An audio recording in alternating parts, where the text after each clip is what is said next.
obrigada à Lúcia, ao Paulo, que me convidaram para lhes vir falar do assunto da minha paixão acadêmica, que é Machado de Assis. Muito obrigada. Eu gostaria de dizer, vocês, alunos, ou pelo menos que conhecem a Lúcia, que uma das grandes qualidades que bordejam um grande defeito é que ela é muito exagerada. Então, eu não sou a maior autoridade em Machado de Assis no Rio de Janeiro, eu apenas sou uma pessoa que tem o privilégio de poder estudar Machado de Assis do jeito que gosta de fazer. Então, sem mais preâmbulos, além desse agradecimento aos dois, eu vou começar. Leitora que sempre fui de Machado de Assis, eu me via, muitas vezes, quando lia textos dele, sobretudo os romances, que é por onde a maioria de nós começa a ler Machado de Assis, né? Eu me lembro que o primeiro romance de Machado que eu li foi aos 11 anos, Helena, que o meu pai me deixou ler, contrariando a minha mãe, que achava muito pesado aquele talvez possível incesto que não há, né? Mas imaginem isso há 50 anos atrás, como seria. Eu ficava muito inquieta quando eu me deparava com referências que eu não tinha a menor ideia do que era. Por exemplo, no comecinho de Dom Casmurro, capítulo 2, depois de explicar o título do livro, ele vai explicar o livro. E ele começa por dizer que ele mandou construir no Engenho Novo uma casa igual à casa de Mata-Cavalos, a casa da adolescência dele, onde ele despertou para o amor, ao perceber-se denunciado, apaixonado por Capitu. Ele manda construir essa casa que reproduz exatamente a de Mata-Cavalos, atual Rua do Riachuelo, na Lapa, né, do Rio de Janeiro, que vai quase da Lapa a quase a Cidade Nova, mas não chega bem a ser a Cidade Nova. Ele manda pintar, como havia na casa de Mata-Cavalos, ele manda pintar 4 efígies no teto: César, Nero, Augusto, Massinissa. Uma pessoa medianamente informada sabe quem foram César, Augusto e Nero. Mas quem era Massinissa? Lendo, por exemplo, Memórias Póstumas de Brás Cubas, no capítulo em que o personagem narrador conta que fez 50 anos e se sente, de repente, adentrando a velhice, 50 anos no século XIX era já a velhice. Se lembrarem de Memorial de Aires, no fim, ele se refere aos 2 velhos que tinham acabado de fazer bodas de prata. Imagina se alguém que tem cerca de 50 anos hoje se sente velho. Eu tenho 63 e me sinto um broto, no que me traio, porque broto é uma gíria que só existia há 60 anos. Enfim, quem seria aquele inglês que dizia, segundo o narrador, que daqui a pouco já não encontrarei ninguém, eu preciso ler porque eu não sei a citação de cor, talvez daqui a pouco eu venha a entender aquilo que um inglês dizia, venha a entender que coisa é não achar já quem se lembre de meus pais e de que modo me há de encarar o próprio esquecimento, em letras maiúsculas, em versalete. Quem era esse inglês que dizia? Não tem a menor pista, não se sabe se era um poeta, se era um prosador, se era um romancista, se era um ensaísta, se era um político, se era alguém só que tinha dito essa frase, e por aí afora. Por causa dessa inquietação a respeito dessas figuras, e não só figuras, mas às vezes fatos históricos, às vezes personagens de livros que eu sacava, adivinhava que eram personagens, mas não tinha como ter certeza, aquilo começou a me inquietar e eu comecei a conceber, eu concebi a ideia de criar um índice analítico das citações e alusões histórico-literárias na obra de Machado de Assis. Eu comecei com uma tabelinha Word, porque eu sou meio analfabeta em computador, como são todas as pessoas da minha geração, com honrosas exceções, é claro. E aí, nessa tabelinha Word, eu comecei a inserir dados a partir do primeiro romance, que é em ordem cronológica, que é a Ressurreição. Então, eu fiz uma tabelinha em que eu punha o nome da obra, Ressurreição, aí os capítulos e as páginas em que aquela citação, aquela referência aparecia, e do lado eu criei uma coluninha para obra citada, autor citado, personagem. Um colega meu de trabalho na casa de Rui Barbosa migrou isso para um banco de dados, Access, que ele só enfeitou para ficar mais bonitinho, e na minha cabeça eu ia produzir um CD-ROM. No meio do caminho, eu percebi, primeiro, que eu precisava de mais campos. Por exemplo, quando ele cita a Bíblia, não é efetivamente um autor que ele está citando. Mas eu poderia sair pela tangente e dizer, mas aí eu cito a obra, o livro bíblico, Gênesis, Evangelho de Marcos. Né? Mas e quando ele citava a mitologia clássica? Quando ele abria Esaú e Jacó, comparando os dois a Castor e Pólux? Como é que eu ia pôr isso? Então, eu criei um campo que vagamente eu chamei de fonte, que são provérbios, adágios populares, a própria tradição ocidental. Eu criei um campo fato, porque às vezes ele se refere à Batalha de Austerlitz, em que Napoleão venceu a segunda coligação. Eu criei um campo que foi criado por sugestão de uma bolsista minha, uma menina de iniciação científica, o que me encanta, porque eu sou absolutamente siderada pela frase de Guimarães Rosa, que mestre não é o que sempre ensina, mas o que de repente aprende. Então, toda vez que eu aprendo com um aluno, eu sinto uma emoção que eu acho que todos que somos professores aqui partilhamos. Essa menina disse, Marta, você precisa de um campo lugar. Eu disse, lugar, Monique, por quê? Porque há lugares na ficção de Machado que são carregados de conotação simbólica. Não é só a Rua do Ouvidor, não é só o Rio de Janeiro, é o Monte Potosí, que eu acredito que talvez vocês não saibam o que é. Os rapazes vão saber, porque tem um time de futebol. Me disse o meu filho mais novo. Potosí, claro, mãe, na Bolívia. Então, não tem um time? Eu falei, eu não sei que tem um time, mas enfim. Monique, então, essa menina que hoje já está terminando o doutorado na UFRJ, com o nosso colega André Bueno, Monique me disse, você precisa. Ele fala no Monte Olimpo, ele fala em Jerusalém, ele fala em Meca. Ele fala, afinal, em lugares que têm uma função, que não constituem uma mera alusão, não é uma mera toponímia. Enfim, criei esse campo e, quando disse ao Eduardo que queria que o produto... Eduardo é o meu colega da informática, que eu queria chegar a um CD-ROM, fomos trabalhando e, de repente, eu cheguei à conclusão de que um CD-ROM engessaria o meu trabalho, ficaria como um dicionário Wise, por exemplo, que é maravilhoso em CD-ROM, mas que, se você descobre que tem um verbete errado, você tem que esperar a próxima edição. E na internet eu mudo a cada dia. Todo dia eu encontro erros, porque um trabalho desse tamanho... Primeiro, ele tem defeitos, porque, como diria o João Cabral, ele é obra de humana oficina. Então, está sujeito a erro. E, segundo, ele está sujeito a erro porque ele é enorme. Então... Dentro desse grande projeto que eu estou chamando aqui nessa conversa com vocês, Machado de Assis, Modo de Usar, não é? Brincando com o romance do Perec, dos anos 70, que era La Vie, Modo d'Emploi, a vida, modo de usar. Assim, eu estou chamando ao que eu faço com Machado de Assis, modo de usar, porque a gente pega o Machado por várias pontas, a gente tenta conviver e explorar Machado ao máximo. Eu pego o romance Ressurreição, que é o primeiro, que é lá por onde eu comecei, e eu quero saber que autores Machado de Assis cita, menciona em Ressurreição.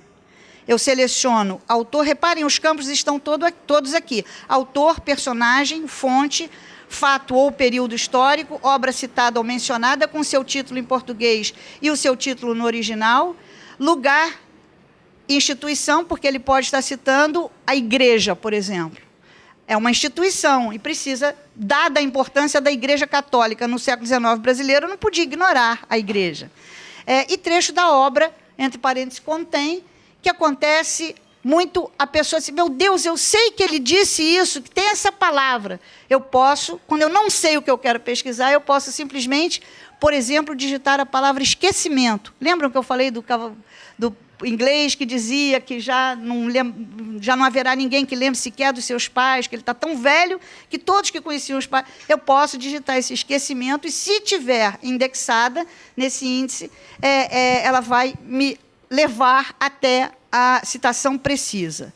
Nesse caso que eu estou querendo demonstrar para vocês, eu clico em autor... perdão, eu achei que eu tinha selecionado, mas não selecionei. Eu quero Ressurreição. Eu venho em autor que ele mencionou, e depois eu até conto sobre esse ponto de interrogação, mas eu não quero começar por ele, porque eu fiquei traumatizada, que uma vez eu fui fazer uma palestra, expliquei o ponto de interrogação, a internet caiu e eu não pude mostrar mais nada. Então, ele é amaldiçoado. Então, eu vou para Shakespeare.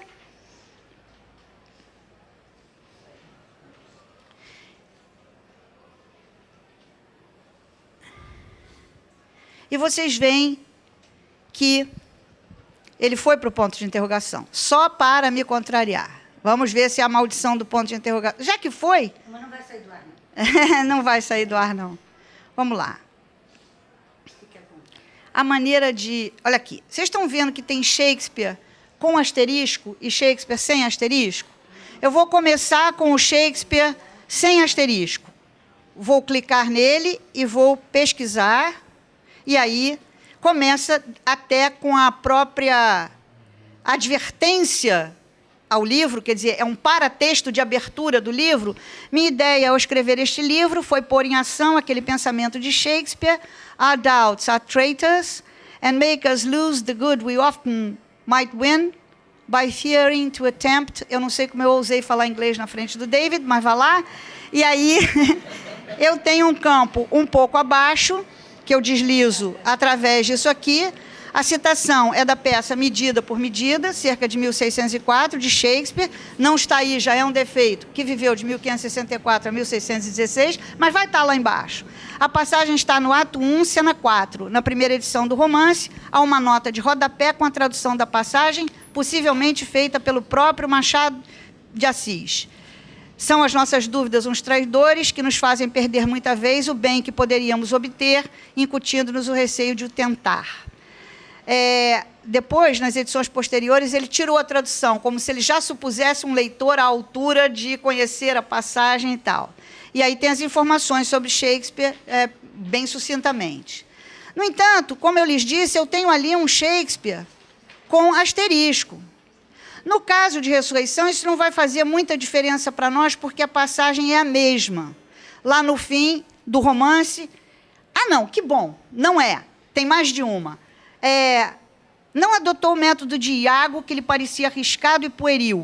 Em vez de insinuar-lhe a suspeita pelo ouvido, meteu-lhe pelos olhos. Ora, eu, Marta de Sena, porque li um pouquinho de Shakespeare, fui da cultura inglesa, essas coisas, sei quem é Iago.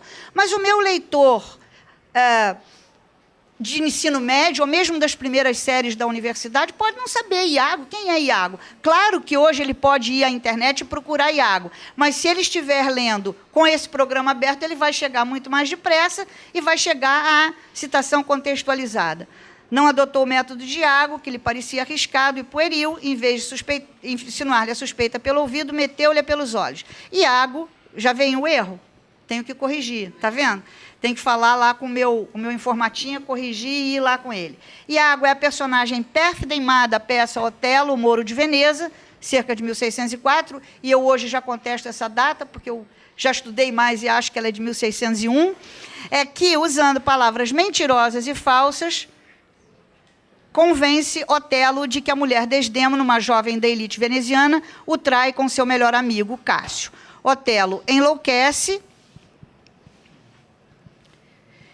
de ciúme e acaba por matar a mulher, que era absolutamente inocente. Claro que tem... Eu não explico o texto, eu não estou ensinando o meu aluno a interpretar Machado de Assis, mas eu estou dando a ele subsídios para ter uma melhor inteligência do texto, uma melhor compreensão do texto, e aí fazer as suas deduções e interpretações.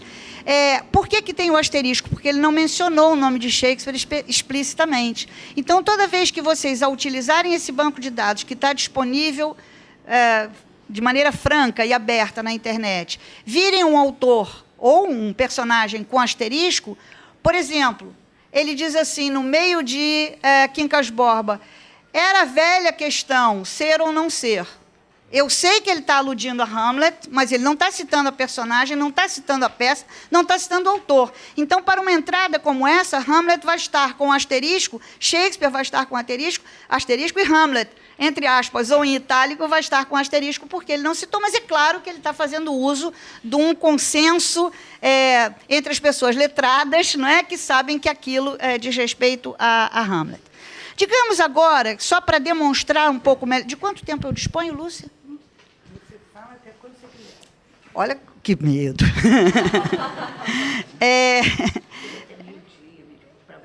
Tá bem, tudo bem. Eu vou partir do pressuposto agora que eu estou interessada de uma outra maneira. A primeira abordagem que eu fiz foi quem ele cita em Ressurreição. Exemplifiquei com Shakespeare, ok? Mas agora eu posso estar fazendo uma pesquisa sobre como é que foi lido Santo Agostinho no Brasil, por exemplo. Então deixa eu pegar Machado de Assis. Será que ele cita Santo Agostinho? Então eu venho aqui, pego contos e romances, porque não vai me interessar. Eu só trabalho com a ficção. Eu não tenho tempo de vida para trabalhar com a poesia e com as crônicas, porque é um universo intertextual absurdo. Então eu trabalho só com ficção, contos e romances, né? Então, eu selecionei contos e romances, isso dá cerca de 3.000 páginas, né? Quer dizer, é bastante. Talvez não 3.000, mas mais de 2.500, eu acho que com certeza. E eu posso pegar aqui novamente autor, depois me lembrem de explicar uma sutil diferença entre autor e personagem. Toda vez, vou explicar logo, senão eu esqueço, toda vez que alguma personagem é citada, mas essa personagem, de alguma forma, escreveu alguma coisa ou legou alguma coisa que depois foi escrita, por exemplo, Homero não escreveu nada na sociedade, Sócrates não escreveu nada, né? No caso de Homero, porque a sociedade em que ele vivia ainda era uma sociedade ágrafa, de cultura eminentemente oral. No caso de Sócrates, porque não gostava de escrever, Platão precisou escrever depois, não é? Toda vez que esse personagem, entre aspas, legou alguma coisa por escrito, ou sob qualquer forma de arte, ele vai entrar como autor. Então, um pintor vai estar como autor. Um músico, Mozart, vai estar como autor.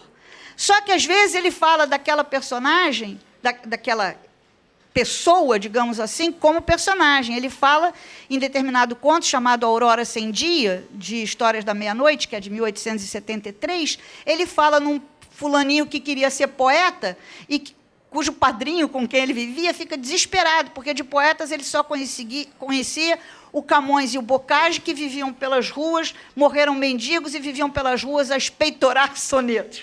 Ora, esse não é o Camões que interessa aí no caso, é a figura na qual a tradição transformou Camões, né? No poeta andrajoso, no poeta pobre e por aí afora. Mas, enfim, eu vou a autor, e em autor, aqui a lista vai ser imensa, porque eu estou pegando a letra toda, a obra toda, e eu vou chegar lá em Agostinho.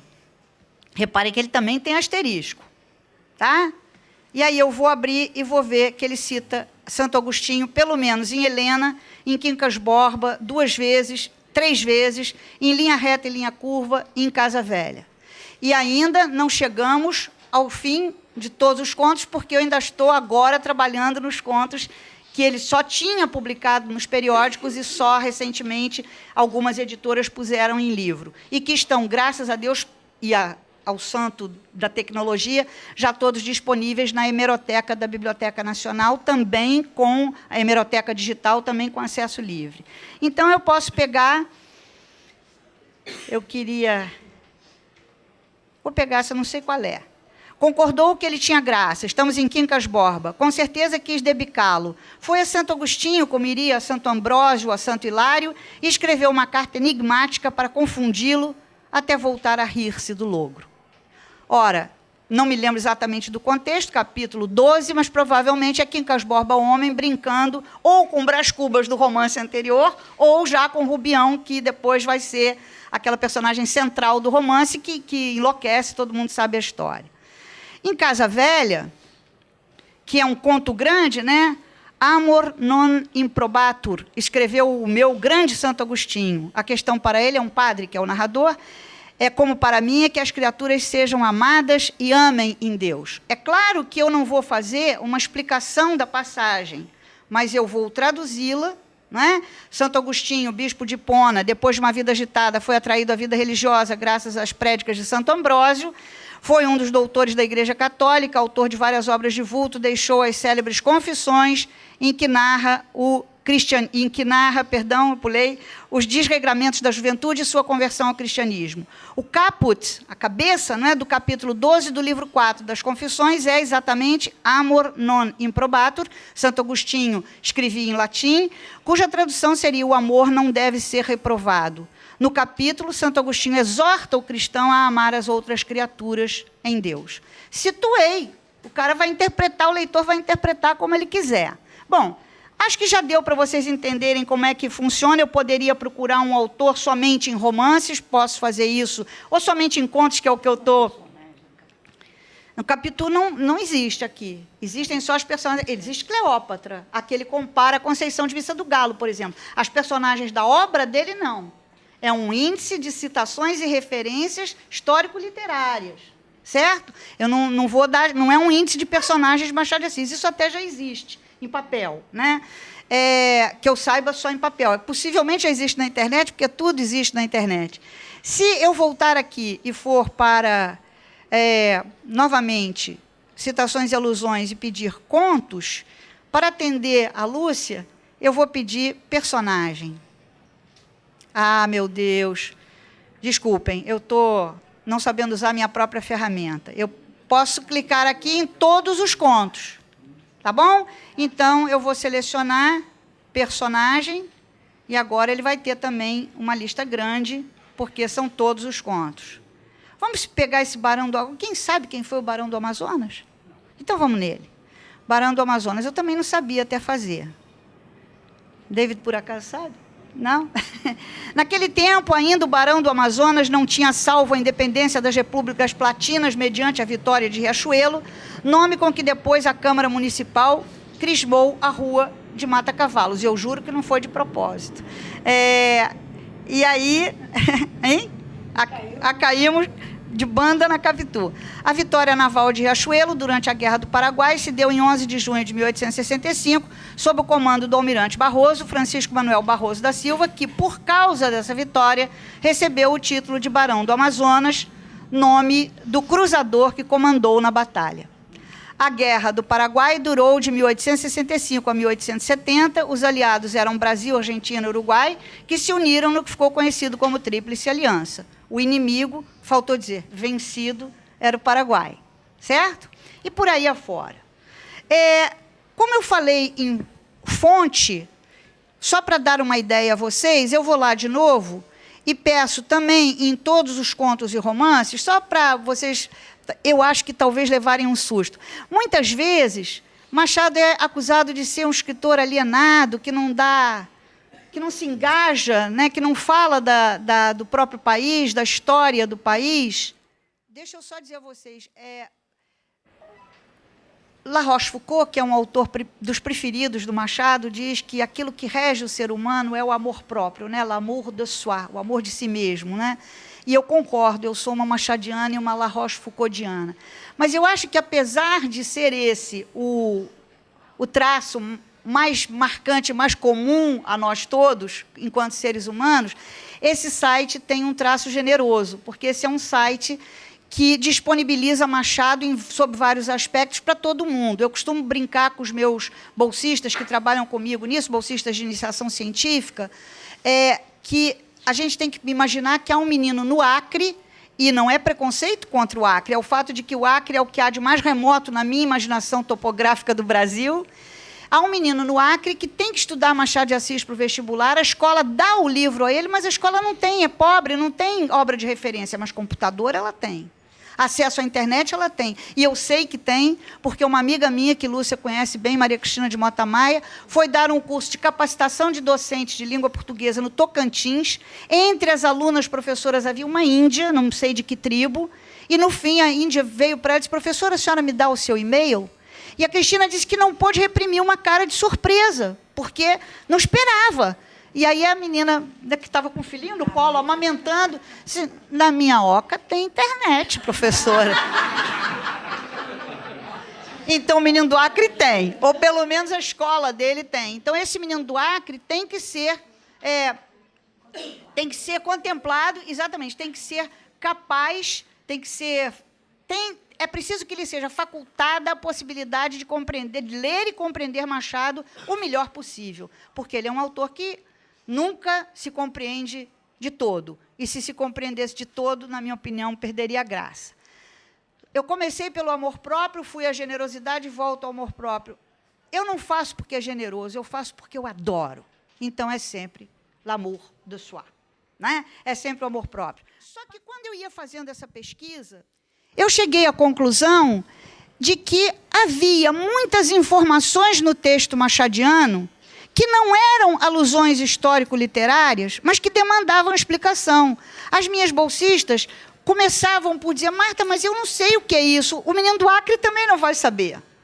Aí eu bolei o seguinte: enquanto eu fazia pesquisa, eu e as meninas, a gente ia armazenando aí num arquivinho Word mesmo, informações, o que era a Rua do Ouvidor, o que era a loja do Bernardo, que era uma charutaria na Rua do Ouvidor, o que era o Valé, que era um joalheiro na Rua dos Ourives, o que era, enfim, o Carceler, que era uma sorveteria, Manon eu não vi ele citar, mas ele citava a Notre Dame, onde eu ainda fui com a minha mãe. Olhem como eu sou velhinha. Uma loja onde as noivas faziam enxoval, antes comprava roupa de cama, mesa, na Rua do Ouvidor, quase no Lago de São Francisco. Hoje virou qualquer coisa. Acho que é uma Líder, uma coisa assim. Mas, enfim, era uma loja chique. O menino do Acre precisava saber. Então, eu comecei a fazer os romances e contos em hipertexto. Como eu lhes disse, já está disponível, como a Lúcia disse, me apresentando, já estão disponíveis Ressurreição, A Mão e a Luva, Helena, Yaya Garcia, Memórias Póstumas de Brás Cubas, Quincas Borba, Dom Casmurro, Isaú e Jacó, Memorial de Aires. E dos contos, Contos Fluminenses, Histórias da Meia-Noite, Papéis Avulsos, Histórias Sem Data, faltou a vírgula entre um e outro, várias histórias e páginas recolhidas, porque Relíquias de Casa Velha deve entrar nos próximos 15 dias. E aí entram depois os chamados contos avulsos. E aí eu topava não só com a charutaria do Bernardo, a sapataria do Campas, porque se ele dissesse sapataria, charutaria ajudava, mas não. Isso, dessa fofoca política, eu soube em casa do Bernardo. Que isso? Existia mesmo. Eu cheguei de fora e me hospedei no Hotel da Europa. Ele diz que vai se hospedar na Hospedaria União. E eu já percorri o Almanac Lemmert de cabo a rabo no período possível, que também está disponível na internet, e não achei. Mas o Hotel Damiani, o Hotel da Europa, o Hotel Farru, tudo isso existiu. Você mapeia o Rio de Janeiro lendo a ficção machadiana. Mas, mais do que isso, há expressões que seriam quase a gíria da época e que estão perdidas. Então, é muito engraçado. A minha atual bolsista, eu costumo ter duas, mas, no momento, estou só com uma. A outra vai começar em agosto. A minha bolsista é uma menina excelente da UFRJ, da Faculdade de Letras, que tem um senso de humor extraordinário, e eu estou trabalhando com ela. Aí aparece alguma coisa, por exemplo, o Hotel da Europa. Não, o Hotel da Europa, é claro que ela não saberia, mas uma palavra, outra coisa. Aparece uma palavra que é hoje usada num sentido diferente daquele que tinha no século XIX brasileiro, e que, se eu não explicar, o menino vai entender com sentido... Vai atrapalhar o entendimento. Eu não explico palavra, tem dicionário. Agora, quando ele usa gesto no sentido de rosto e não de gesto, eu tenho que explicar, porque senão o menino não entende. Né? Quando ele usa sombra no sentido de fantasma, espectro, espírito, eu tenho que explicar, porque senão o menino vai pensar que é sombra mesmo, a projeção da imagem da gente com o sol por trás, não é isso? Porque ninguém mais chama fantasma de sombra hoje, certo? Eu queria contar para vocês uma coisa que acontece em A Mão e a Luva. Eu vou abrir A Mão e a Luva, porque esse me fez rir muito. Machado é um autor muito vitoriano. Machado nunca desliza para o obsceno. Ele pode insinuar uma cena erótica, ele pode bordejar, mas ele nunca é obsceno, não é aberto. Pois me desculpem a intimidade, depois dos 60 a gente pode dizer qualquer coisa que ninguém pensa que a gente é uma pessoa que está fazendo insinuações. Né? Pois eu topo em A Mão e a Luva com a seguinte frase, numa cena assim. Um rapaz chega de São Paulo e vai ao teatro e fica à saída do teatro paquerando, né, as moças que estão saindo. Chega por trás dele um amigo, dá um tapinha, colega lá, ex-colega da faculdade de São Paulo, só que esse que está no Rio já é mais velho, então já está formado, já voltou para residir e advogar no Rio, dá-lhe um tapinha, porque ele está olhando para uma moça casada, e aí ele diz o seguinte: pérola, larga o pinto, que é das almas. Eu falei, meu Deus do céu! Machado, né, dizendo uma coisa horrorosa. Claro que não era. Claro que não era. Pinto era uma gíria aplicada desde o século XVII em Portugal para designar uma fração pequena de moeda. Agora, de cabeça, eu não sei, mas talvez a gente chegue lá, aqui pelo site. E aí, então, das almas... Então, larga o pinto, quer dizer, larga a moeda, larga o dinheiro, que é das almas, porque está na bacia das almas, já foi dada como esmola. Isto é, tira o olho que tem dono.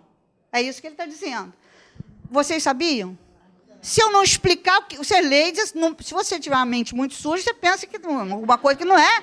Agora, se você não tiver, você diz assim, o que é isso? E só para dar a vocês um exemplo de que, às vezes, eu não consigo, lembram do ponto de interrogação? Lá no banco de dados, tem coisas que eu não sei, eu não identifiquei. E estão lá com ponto de interrogação, eu tenho uma abinha contato, quem souber pode entrar ali no contato e escrever para nós, da equipe. A equipe sou eu, um bolsista, ou dois, e o rapaz da informática. Mas pode escrever para a gente e eu vou adorar, né? Porque agora eu estou trabalhando um conto, dos contos avulsos, publicado no Jornal das Famílias por volta de 1870, por aí.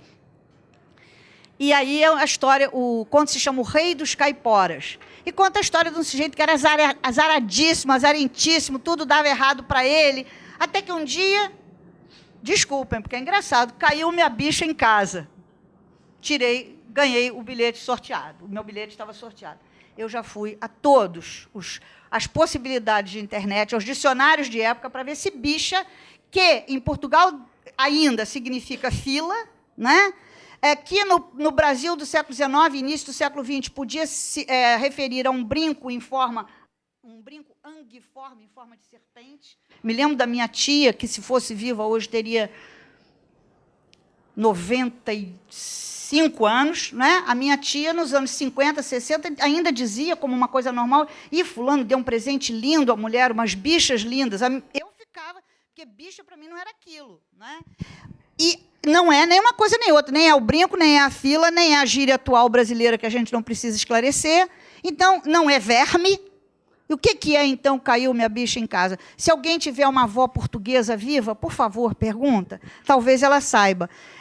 Avós brasileiras não servem, porque eu não sei, e acredito que mesmo pessoas de 70 e poucos anos não saibam. Então, para facilitar a nossa vida aqui, eu vou pedir para selecionar, eu vou dar um Ctrl F e vou pedir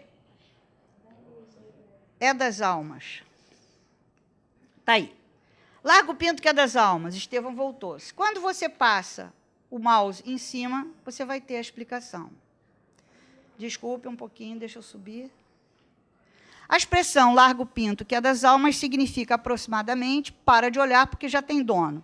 A palavra pinto designava em Portugal a moeda também chamada cruzado novo, cunhada em 1688, com o valor de 480 réis e cujo fabrico se interrompeu em 1837. O pinto, moeda de pouco valor, estaria já na bacia das almas, na bacia em que, desculpem, os irmãos das almas recolhiam esmolas para as missas de mortos anônimos. Tá? Nesses romances e contos em hipertexto, eu aproveito tanto o Otelo, que já está lá no meu banco de dados, né? Que quem tiver acesso ao banco de dados já tem, quanto expressões do tipo largo pinto, que é das almas, ou, por exemplo, Vassouras. Nós, aqui no Rio, sabemos que Vassouras é uma cidade do Rio de Janeiro, do estado do Rio de Janeiro, muito rica na época do café, mas o menino do Acre sabe, a minha menina de Vigário Geral não sabia, está no hipertexto. Vassouras é uma cidade do estado do Rio de Janeiro. Então, você pode ler todos os contos e romances, todos os contos já publicados em livro por ele, brevemente todos, e os romances de Machado, em hipertexto, em que eu explico a Praia de Botafogo, em que eu explico Botafogo, providência, né? Porque eles falam muito a providência, sem dizer providência divina. Se o menino é completamente laico, né? Se ele não tem nenhuma religião, ou se ele tem uma religião não da tradição judaico-cristã, digamos que ele seja um menino índio e que tem uma tradição religiosa, ele não sabe o que é providência. A mãe e o pai dele nunca falaram nisso para ele. Então, eu também explico. Aí vocês vão me dizer, bom, Marta, mas onde é que você põe o limite? É complicado de responder. Esse limite é sempre muito subjetivo. Como eu disse, Atualmente, o meu limite é a Laísa, minha bolsista, que é uma menina inteligente, ligada no mundo, boa leitora de Machado, mas é jovem, não tem essa cultura letrada que nós, mais velhos, por força até da formação em casa e na escola, tínhamos. Então, o limite é meio subjetivo. Agora, por exemplo, eu fui convidada para fazer um amigo meu, Hélio de Seixas Guimarães, que edita a revista comigo, que é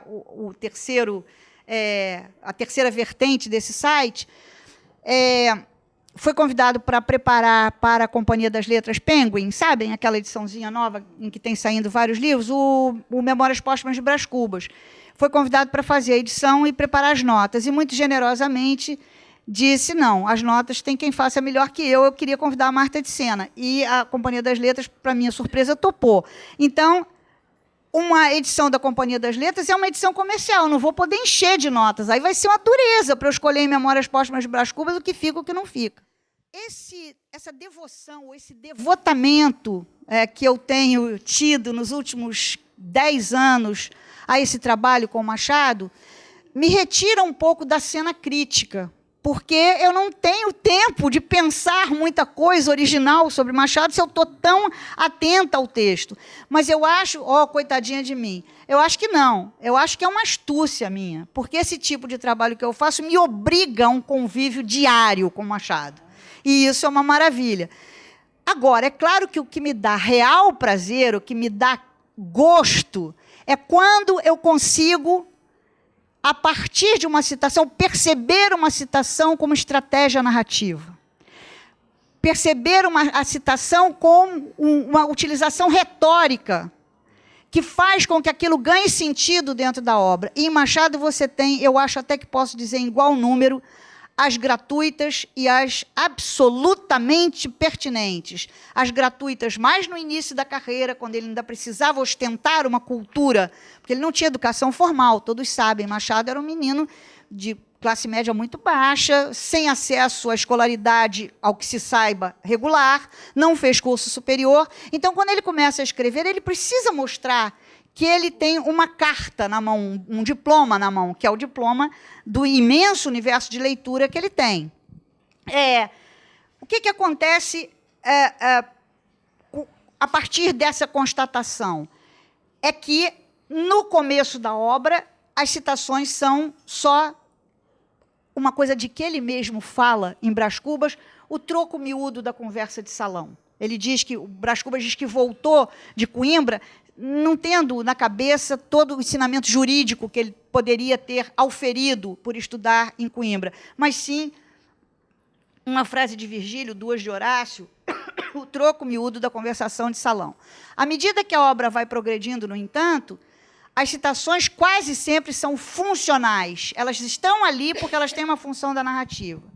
E lembra que eu comecei por falar do quem seria o inglês que dizia, né? Eu procurei esse inglês desesperadamente, até que achei num artigo de um professor americano, David vai me ajudar, que escrevia nos anos 50, Woodbridge, não. Esse, exatamente. Ele matou, porque ele tem a cultura anglófona a ajudá-lo. É um autor absolutamente não conhecido fora da cultura anglófona, era um indivíduo chamado Thomas Browne, com E no fim, que viveu no século XVII, que era um ensaísta. Machado leu Thomas Browne? Não leu, não. Ele leu Charles Lamb, que cita exatamente como ele cita, inclusive com o versalete, Oblivion, com letra maiúscula, esquecimento. Né? E comecei também por falar quem seria Massinissa. Quando você descobre alguma coisa sobre Massinissa, que não é função do meu banco de dados, que é alguma coisa que eu me reservo o direito de tentar escrever algo que vale a pena sobre, você pode deparar com o seguinte. Isso é um artiguinho meu que já está publicado, um capítulo de um livrinho meu que já está publicado. Depois de explicar falaciosamente o título, prossegue na mesma clave ao explicar o livro, suposta tentativa de restaurar na velhice a adolescência. Na verdade, desde aí, inocula na mente ainda desprevenida do leitor, estamos em Dom Casmurro, as gotas da suspeita, uma vez que 3 das figuras históricas com que ornamenta o teto de sua sala no Engenho Novo, reproduzindo a da meninice em Mata-Cavalos, morreram vítimas da traição. Junto a César, Augusto e Nero, porém, o narrador introduz a figura menos conhecida do rei Massinissa da Numídia. Aliado dos romanos, Massinissa é casado com Sofonisba, cartaginesa, irmã de Aníbal, educada para odiar Roma. Compelido pelo vitorioso Cipião a entregar a mulher para ser submetida à vergonha pública em Roma, Massinissa dela se compadece e, para poupá-la do que seria um ultraje bem pior que a morte, manda-lhe uma taça de veneno que ela toma de bom grado. O episódio está em Tito Livio, que Machado cita à beça na obra dele, o que me autoriza a supor que, então, ele tinha essa informação a partir de Tito Livio. O episódio está em Tito Livio e foi retomado em várias tragédias, por Corneille, entre outros, e em várias óperas. É possível que, numa dessas versões, envenene a mulher por ela ter participado de uma solenidade em honra de Cipião. Ao menos, é o que nos diz a nota de rodapé, número 2 da edição de Dom Casmurro da Ática. Massinissa, rei da Numídia, pontinhos, pontinhos, como sua esposa Sofonisba participasse de uma cerimônia triunfal em honra do romano Cipião, Massinissa mandou-lhe como presente uma taça de veneno. Observe-se como aparece na vida desses personagens o tema da traição. Essa é a nota da Ática. Não encontrei fonte que justificasse tal interpretação, embora admita que, havendo pelo menos uma versão em que Massinissa entenda que a mulher o traiu, o narrador Dom Casmurro tem incluído entre as figuras célebres, todas romanas, que manda pintar no teto de sua sala de jantar. Entretanto, creio ser maior o refinamento, mais elaborada a sofisticação do embuste. No capítulo em que pretensamente vai explicar o livro, tendo já enganosamente explicado o título, menciona as 4 personagens cuja razão de estarem ali diz não alcançar. Os 3 primeiros, César, Augusto e Nero, foram de fato atraiçoados. Massinissa, porém, manda uma taça de veneno, e o motif reaparece nos capítulos 136 e 137 de Dom Casmurro, em que Bentinho, supondo-se traído, quase se envenena e quase envenena o filho, ainda criança. Então, Massinissa, porém, manda uma taça de veneno a uma esposa irrepreensível. Pergunta-se o leitor avisado, ao ler pela 10ª vez esse romance inesgotável, como a Desdémona, recorrentemente referida no texto, teria Sofonisba morrido inocente? Desdémona morre vítima de um mal-entendido e do caráter impetuoso do mouro Otelo, vítima, por sua vez, de sua própria vulnerabilidade e da maldade gratuita de Iago. O narrador Dom Casmurro sabe disso e o afirma no capítulo 135. Mas, ao inserir aí essa desconhecida Sofonisba, presenteada pelo marido com uma taça de veneno, não por tê-lo traído, mas para não trair os seus princípios, para preservar a sua integridade, não estaria o autor Machado prevenindo-nos contra o seu narrador? Não seria ela, como a inocente Desdémona, um alerta ao leitor? A acreditarmos na nota editorial da Ática, o narrador insidioso, desde o 2º capítulo de seu livro, estaria dizendo de maneira enviesada, mas nem por isso menos exemplar, que esposas, talvez infiéis, merecem a morte. A acreditarmos em Sofonisba inocente e altiva, como será de altivez a atitude final de Capitu, o autor nos está prevenindo contra o narrador, por cujas estratégias de embuste é, paradoxalmente, afinal, o único responsável. Muito obrigada. Primeiro, ele é muito parcimonioso a citar contemporâneos, ou gente muito próxima em idade dele. Até cita, ele foi amigo de infância, ele foi amigo de adolescência de Casimiro de Abreu e cita, mas Casimiro morreu cedo, né? Ele cita Alencar e Álvares de Azevedo, Alencar enquanto Alencar ainda está vivo, e às vezes é preciso ser esperto para saber que é Alencar que ele está citando, já até sei qual é. E ele cita Álvares de Azevedo, que morreu muito cedo. Muito bem, ele não cita nunca Castro Alves, por exemplo, que eu acho que é uma questão de diferença, antagonismo de temperamentos literários, né? Aquele condorerismo de Castro Alves, aquele exagero de Castro Alves, não cabe na concisão, na contenção, na descrição machadiana. Lamb era um autor que eu acho que ele, ao se saber um escritor famoso, não o dignificava, não o enobrecia, porque era um autor menor. E, de fato, é. Quem é que hoje lê Charles Lamb? Hoje, na Inglaterra, por exemplo, eu tive a oportunidade de fazer o meu doutorado lá, de criar filho lá por um tempo. Lamb é conhecido como o que popularizou, fez com a irmã louca, que tinha matado a mãe, e que ele amparou.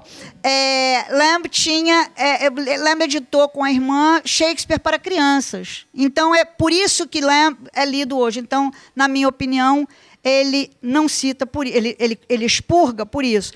Como há um caso curiosíssimo de expurgo de Camilo Castelo Branco. Ele não cita Camilo Castelo Branco em lugar nenhum da obra. O Gladson me disse que cita, sim, numa crônica, em que ele fala que Camilo teria inventado um tipo de óculos diferente, mais cômodo, etc. E, no entanto, ele tem parentescos inegáveis com Camilo Castelo Branco, inclusive a ideia do emplasto Brás Cubas, a ideia de um emplasto anti-hipocondria, que nos iria livrar da nossa melancolia, está em um romance de 1868, se eu não me engano, ou 1862, não tenho certeza agora da data, de Camilo, chamado Coração, Cabeça e Estômago, em que uma personagem efetivamente diz, como também nesse mesmo livro, uma personagem cria uma teoria parecidíssima com a teoria de Humanitas que Quincas Borba cria em Brás Cubas e em Quincas Borba. Vocês dirão, mas você acha que foi uma coisa, uma safadeza da parte do Machado? Eu acho que não. Mas acho que inocente ele não era, porque ele era casado com uma senhora portuguesa, cujo irmão Faustino, eram vários irmãos, mas cujo irmão Faustino, que foi o amigo de Machado, através de quem ele conheceu a dona Carolina, era amigo de esbórnia de Camilo Castelo Branco no Porto. Então, eu tenho umas teorias assim, completamente enlouquecidas a respeito... Não, mas aí é viagem. É um dia que eu escrever ficção, quando eu me aposentar. Não, senão não dou oportunidade aos outros perguntarem. Mas, então, ele também expurga Camilo. Porque eu acho que ele sabe que Camilo é um escritor muito desigual. Claro, um homem que escreveu feito um desesperado, deixou 55 mil páginas, escrevia feito um desesperado para sobreviver, para sustentar a mulher e 2 filhos, não é? Tinha que ser desigual. Machado deixou 9 romances, Camilo deixou 30, sei lá quantos, não é? Ele sabia que Camilo também não o enobreceria. Isso é a razão, eu acho, textual. Eu acho que há outras, mas são conjecturas minhas completamente dementes. Não vem ao caso. Bom, como eu disse, não é uma pergunta, eu fiquei assim, maravilhada com o seu trabalho. Nós temos também agora, na especialização, estamos trabalhando com as vozes do texto. Então, a senhora nos deu um grande presente, não é? Colocando o seu trabalho disponível. Tenho certeza de que meus alunos vão aproveitar muito, como eu também. Então, não é uma pergunta, é um agradecimento e que nós ganhamos muito com essa hora aqui na sua palestra. Muito obrigada. Eu que agradeço, Lília. Não, agora se agradece por aqui. Quem tem que dizer obrigada sou eu, porque se eu não puder divulgar esse trabalho, as pessoas não souberem que ele existe, ele morre na praia, né? Já pensou daqui a 100 anos alguém estudando o texto de Marta de Sena? O que é morre na praia? Em que praia? Fez uma enorme maldade com Alencar naquele texto que o deixou famoso como crítico, que é sobre um certo instinto de nacionalidade. Você acha? Porque ele escreve o texto, já Alencar quase meio moribunda, 73, Alencar vai morrer pouco depois, e tinha acabado de... Estava trabalhando no último romance indianista dele, que é o romance mais pretérito, fora do momento que a gente chamaria de civilização ocidental. Então, você vê ali, quando ele diz que, enfim, para ser nacional não precisa falar do cardo, né? Um escocês não falaria do cardo? Sei. Quer dizer, você não acha que é um pouco assim duro demais o que ele faz? Eu acho que, na verdade, quem ele tinha em mente era o pessoal da geração da revista Niterói, era um Gonçalves de Magalhães, era era aquele índio meio homérico, né, da poesia romântica, sobretudo, né? Mas é claro que isso respinga em Alencar. No entanto, eu estou trabalhando agora um conto de 1872, portanto, eu acho que é de 72, mas já vai...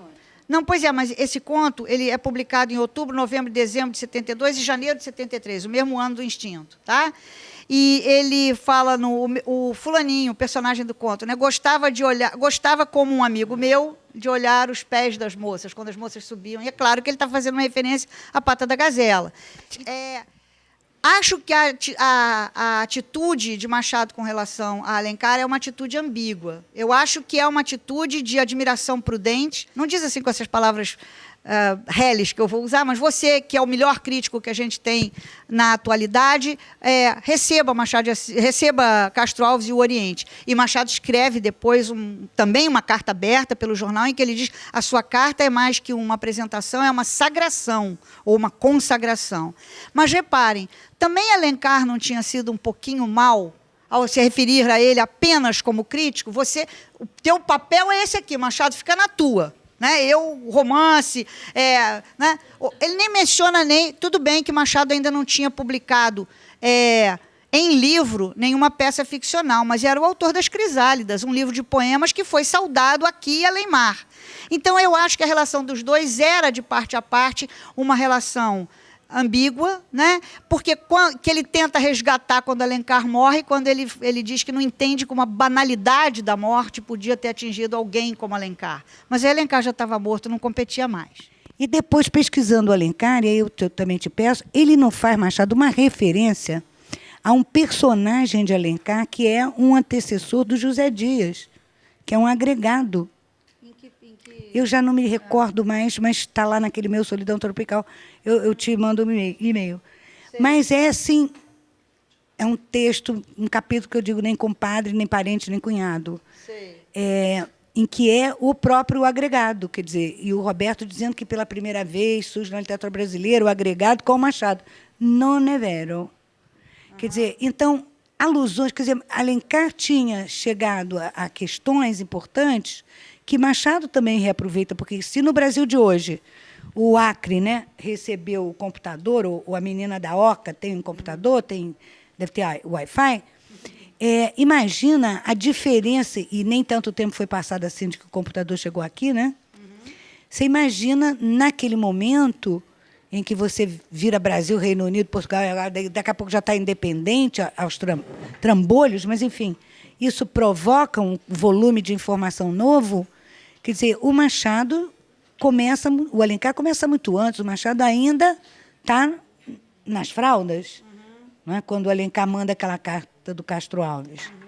Quer dizer, então, é um negócio delicado, porque na cena da formação, na cena da formação nacional, como temos dificuldade, né, de reconhecer os diálogos, não é? Como é que esses diálogos nos ameaçam. Não estou aqui querendo fazer viva Alencar contra Machado, não, eu acho isso uma leitura muito pobre. Claro. Mas até a minha leitura do Alencar foi tentar resgatar, tanto que Flora e Roberto, com todo o respeito que tenho pelos dois, fazem essa coisa, né? Então, Alencar é o capítulo, o Machado é o capítulo final, é uma leitura quase evolucionista da série literária brasileira, quer dizer, então o Machado chegou ao máximo. Bom, não é também bem assim, mas se você guarda um pouco a historicidade, as possibilidades, quer dizer, vamos também pensar num pensamento sobre, né, o pensamento brasileiro via literatura, quer dizer, a enorme contribuição que não merecia o apagamento do instinto de nacionalidade. Quer dizer, eu acho que aquilo ali é um apagamento intelectualmente lamentável. Eu realmente, primeiro, não sou uma grande leitora de Alencar, embora seja uma leitora apaixonada de Alencar, mas eu nunca li Alencar criticamente, nunca escrevi sobre Alencar. Então, acho que você é muito mais habilitada para afirmar o que você está afirmando. E acho que essas relações dos grandes escritores entre si, quando são contemporâneos ou quando se tangenciam, são muito difíceis. Dos brasileiros, ele cita Gonçalves Dias, que eu acho que é que ganha. Eu não tenho a estatística, mas é fácil fazer. Ele cita Gonçalves Dias, ele cita Álvares de Azevedo, ele cita Alencar, ele cita Casimiro de Abreu, Agora, ele cita muitos portugueses do arcadismo. Cita Tomás Antônio Gonzaga, que não é brasileiro, mas, enfim, não cita Cláudio, o que é um pecado.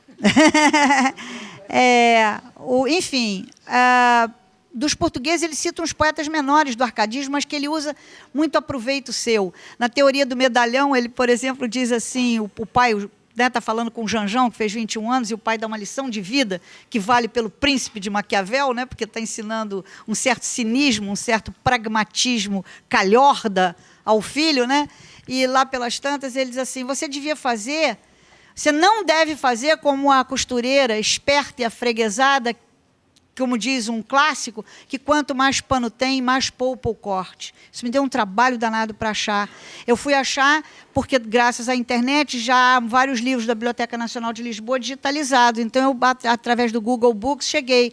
É um poeta cujo pseudônimo arcádico era Eupino, e é um poema grande, mas no sentido de expressividade, é um poema menor, é uma carta em poesia que ele escreve a alguém bem à moda arcádica, dando lições de vida. E aí ele diz o contrário do que o pai do Janjão diz. Você deve-se na vida ser como a costureira esperta e afreguesada, que quanto mais pano tem, mais poupa o corte. Menos monte alardeia de retalhos. O cara está pregando a modéstia, a humildade, como é que diz? O recato, e ele vai e distorce. Isso é que eu acho um barato. Quando eu vejo ele fazer essas maldades, né? Agora, também, às vezes, atribuem a ele maldades que ele não cometeu. Eu posso contar mais um? Alguém quer fazer pergunta? Claro que a prioridade seria de vocês, mas você quer fazer? Só uma dúvida. Ah. A senhora falou que ele quase não citou essa, né? Não é que ele quase não cite. O essa ele não cita explicitamente nunca, mas ele escreve um artigo descendo o pau no Primo Basílio. É um artigo de 1878, se eu não me engano. Se chama O Primo Basílio. Em que é um romance no qual ele está falando, na verdade, a grande vítima é o realismo-naturalismo brasileiro. Vamos chegar a que, aliás, o Camilo critica do mesmo jeito que ele, mas o Camilo faz mais, que o Camilo escreve à moda do naturalismo.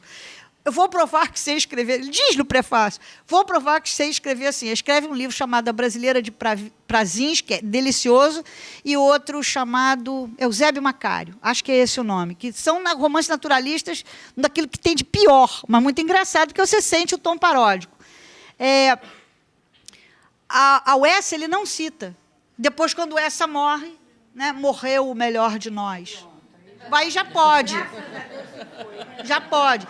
Quando o Camilo morre, que, se eu não me engano, é em 95, Camilo é de 25, portanto, é 14 anos mais velho que o Machado. Quando o Camilo morre, Machado já estava tão consagrado que ele não precisava mais citar Camilo. Já sabia que Camilo era o tal autor desigual. Não precisou dizer, morreu o grande Camilo, nem tomou conhecimento.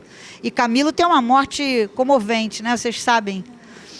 Camilo tinha sífilis e foi ficando cego, né? E quando ele teve a certeza de que a cegueira era absolutamente irreversível, que ele não ia melhorar, ele se mata.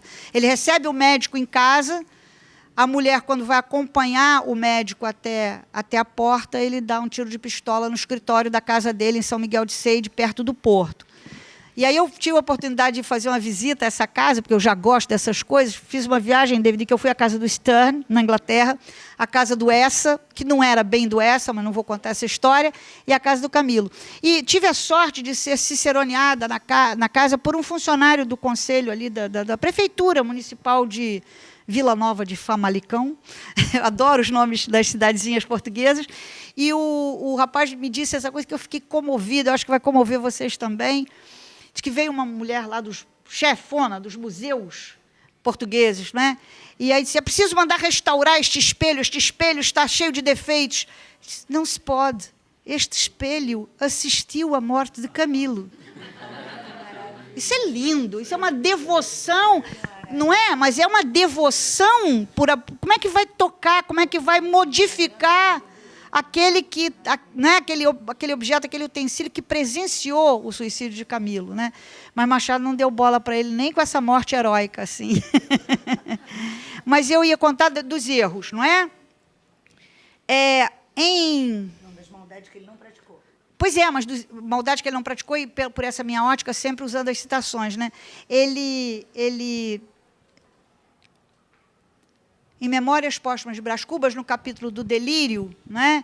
Quando ele vai voltando a si do delírio, era a razão que expulsava Sandice, né?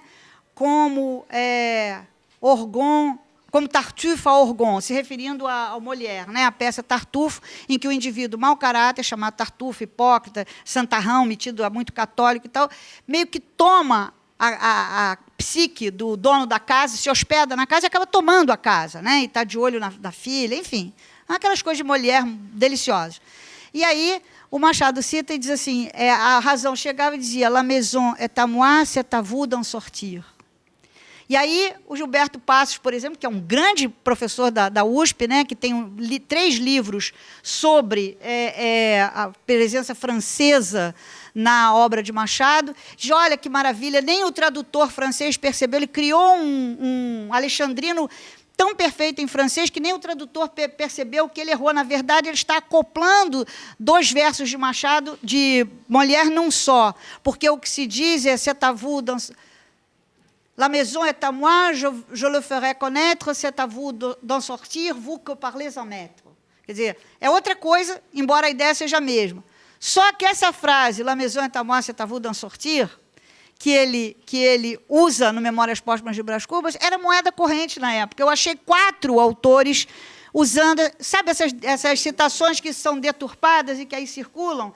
E isso me leva para enaltecer, para destacar aqui a pesquisa maravilhosa de uma colega de grupo de pesquisa, Lúcia Granja, da Unesp São José do Rio Preto, em São Paulo, que pesquisa crônicas, que já publicou, edita crônicas anotadas, né? Já fez alguns volumes com o Gladson e se dedica a isso. A Lúcia disse numa conferência, para tirar totalmente a minha inocência, que imaginava Machado sempre lendo livros, que circulavam nos jornais da época, citações a rodo.